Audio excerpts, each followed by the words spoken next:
Hi, from Pecnic and Schaefer. Sit down, Al, make yourself comfortable.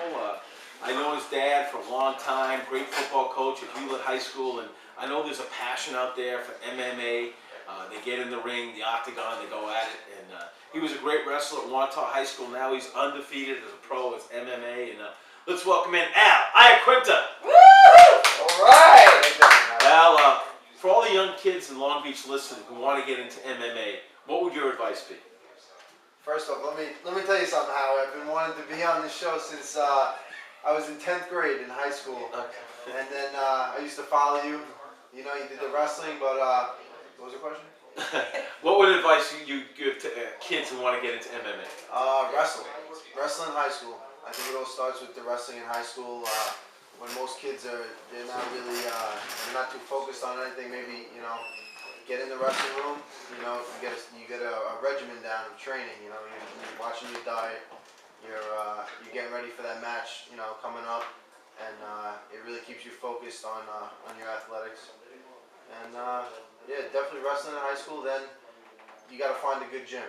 You got to find a good gym to start. And right now I'm at Ray Longo's gym in Garden City on Commercial Avenue. I think it's a great gym, and if anyone's out there looking to get into mixed martial arts, no matter what age, definitely come down and we'll help you out.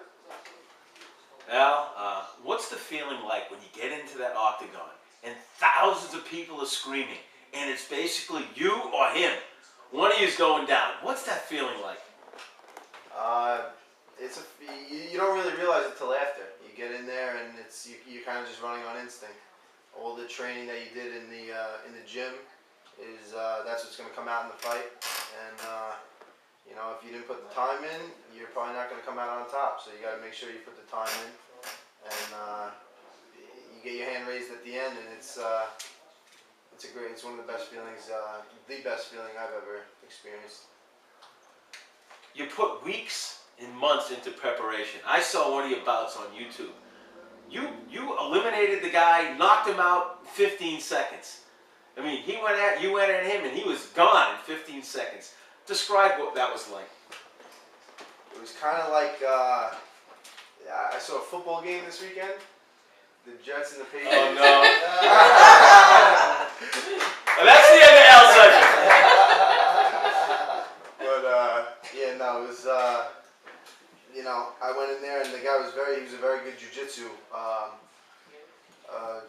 player, so I didn't want to go to the ground with him. He was a good jiu-jitsu fighter. His submissions I was scared of, and I wanted to keep it on the feet, keep it standing, and finish it where I wanted it to be. And thank God I did it how I did it, because you know, not that I'm not confident in my ground game. I work with great coaches on the ground too, and I think I would have done fine if it went to the ground, but there's no better outcome than that, you know.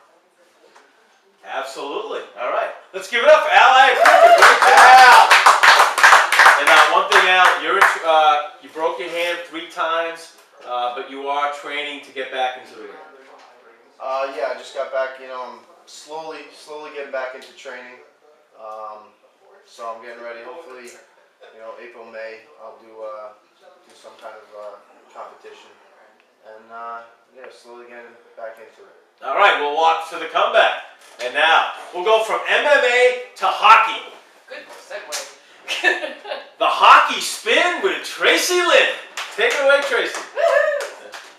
Okay, hi everybody. Again, I forgot my segment, so I'm pulling everything off the top of my head. It's just so wonderful that I know everything. It makes it so much easier.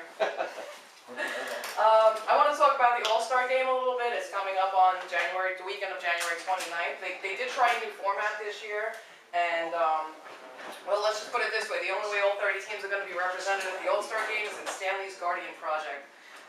4 teams do not have any players going to the All-Star Game at all. And those teams are the Florida Panthers, the Buffalo Sabres, the Phoenix Coyotes, and of course the New York Islanders.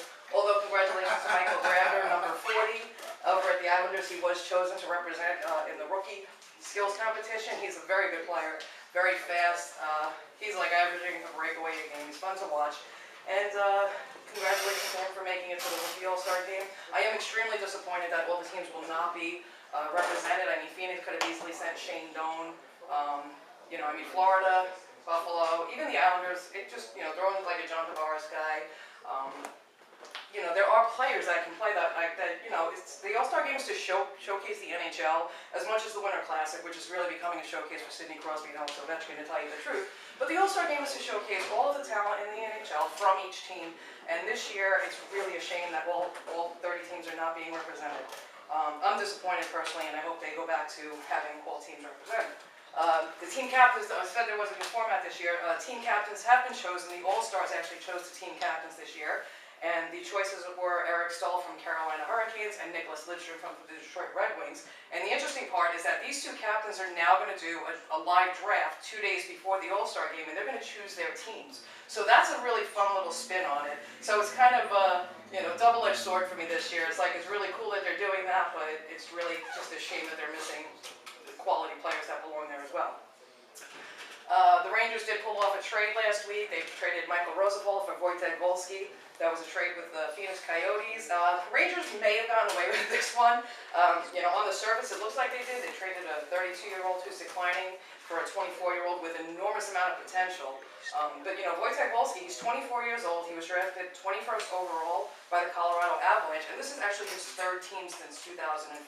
And it kind of makes you wonder why, if he's such a great player, why did Phoenix trade him for only Michael Roosevelt, and B, like, what is he, like a project? What's going on here?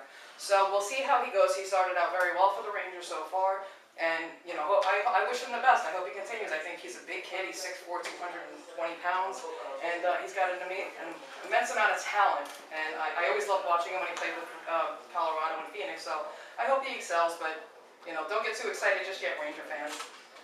Speaking of the Rangers, they played the Flyers on Sunday. Daniel Briere threw a punch at Brandon Proust from the bench, and he did get a $1,000 fine for that. To Daniel Briere, he took it out of his wallet, handed it to the league, and left. The Rangers lost that game 3-2. This year's trade deadline is February 28th. I'm not seeing anything major happening this year. There are just too many astronomically long contracts, I think. I'm not sure what kind of movement there's going to be. There are some rumors, you know, going around, but honestly, I think everybody's pretty sad, especially with the massive contracts and, you know, 8 and 10-year contracts that have been thrown around so far. Is going to be problematic. And the trade deadline is not nearly as exciting as it was several years ago, where I would, you know, stop my entire day and just keep refreshing the internet to see who was traded. So hopefully that gets interesting. And like I said, the only thing coming up really is the weekend of January 29th, the All-Star Game. Give it a shot. You might like it. Here you go, Howie. All right, excellent job. All right, Barry, you ready? I'm good. All right, your son here? He might be coming in as we speak. All right, okay, sounds good. Here's probably Barry Whalen from Wells Fargo, and he's also one of the huge Jet fans in this community. And like I said at the top of the show, I'll leave Crow a little more. I called the Jets frauds when they lost to the Patriots 45-3, but the bottom line is the Jets have won 4 playoff games in the last 2 years. The Patriots have won 0, and great in the regular season, a flop in the playoffs. I think the Jets totally outplayed and outcoached the Jets. I think Bill Belichick's decision to do a fake punt when the score was 7-3 at the end of the first half was one of the dumbest coaching decisions in playoff history, basically giving the Jets a touchdown. But the Jets defense was phenomenal, totally smothered Tom Brady, sacked him 5 times, and Barry, you as a Jet fan have to be thrilled because that was an awesome performance of the Jets this Sunday. Howie, thanks for giving me the forum here as a diehard Jet fan, lifetime season ticket holder. I am on cloud 9, haven't come down since Sunday night, still trying to catch my breath. I mean, when you guys beat us 45-3, the score wasn't even indicative of how bad we were and how good you guys were. I was hoping and praying that the Jets just wouldn't get humiliated. But I'll tell you, they played as well as I could have expected or even imagined. Their defense was focused. They were bumping the receivers, keeping them inside, keeping Brady off balance. Their special teams was great. The whole plan was good. I never saw Brady and that look on Belichick's face. That was priceless. I got to tell you, that was truly priceless. But you know what? The Patriots are young. They still got Brady. They'll be back. But I think this is our year to shine. What do you think, Howie? You know, if you can beat the Colts and you beat the Patriots on the road, I see no reason why they can't beat Pittsburgh. Team is on a roll. They're playing great.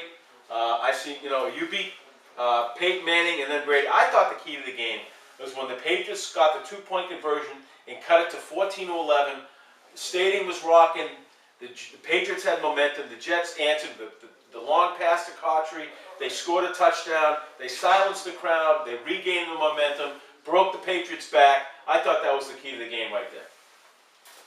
I gotta tell you, I gotta give kudos to Sanchez. I mean, they call him the Sanchez. He's actually younger than my son. My son's 25. I think Sanchez is 24.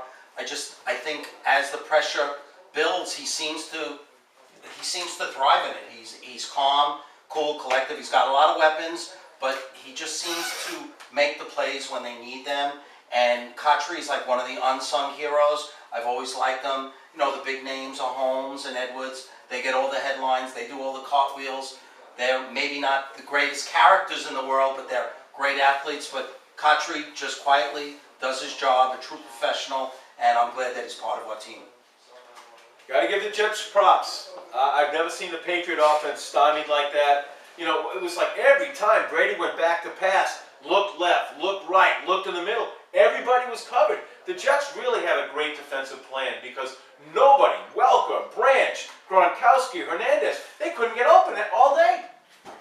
I think the game plan was they were bumping them at the line. They were pushing them towards the middle. They have really good defensive players in obviously Revis. Anyone who's on his island is certainly isolated.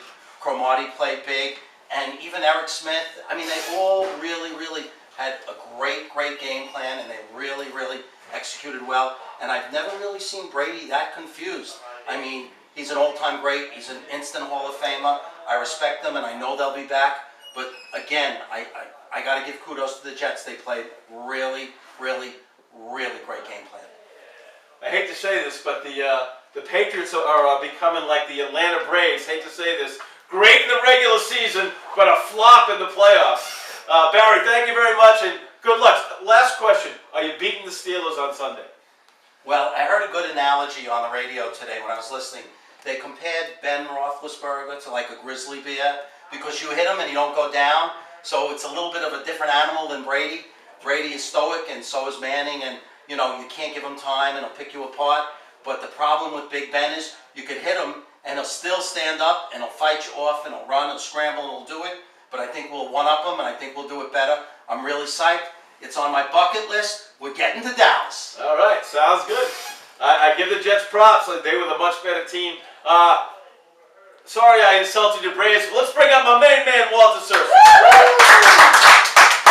Thanks, Barry.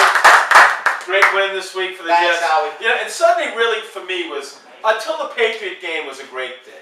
I met my man, Eddie Digital, at the Madison Square Garden. I sat right behind Lou Carnesecca. We snuck down, saw St. John's obliterate Notre Dame, get some revenge. It was great. Then I went over to the Long Beach Library, and man, this guy next to me, Walter Searcy, he can sing. His gospel choir, he had me feeling spiritual. He had me up off my seat. I love it. Walter, can you belt out a few tunes for us? Can you feel it?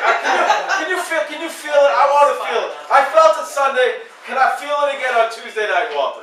Come on, Walter. Go ahead. Come on, Walter. Come on, Walter. I can use it, baby. I can use it.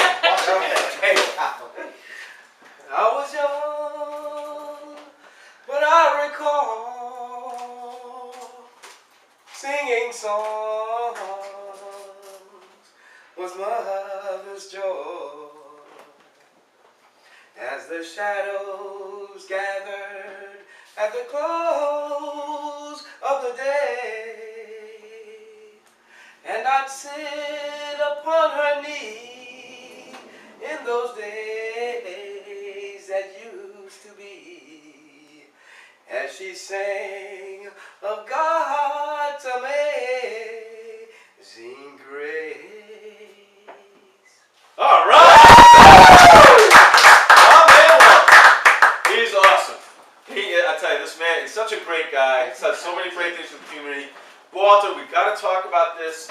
Yesterday was a big parade in Long Beach, the Martin Luther King Parade. Talk about that event and what it was like here in Long Beach for the annual Martin Luther King Parade. Once again, thanks, Howie. Yesterday at the Martin Luther King Day Parade, it was entirely awesome.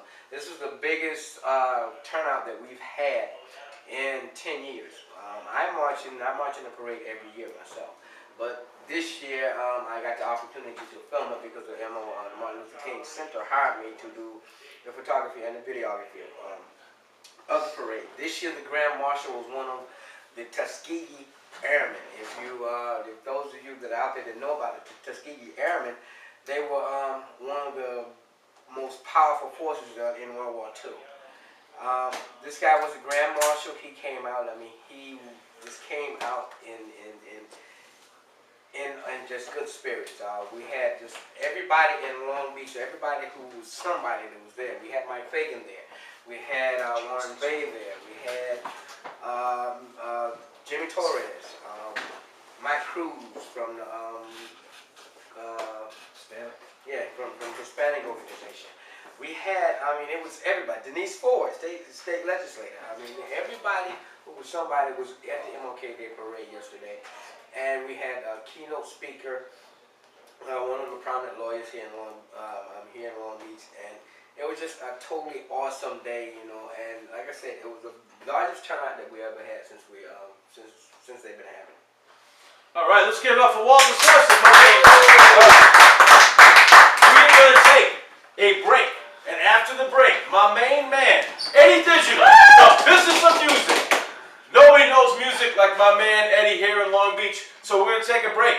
I am Halftime Howie. This is Broadcasting on the Beach with Halftime Howie. And coming up after the break, Eddie Digital, the Surf Report with Ross Stanger, and more surprises from Long Island's first and oldest radio station, WG.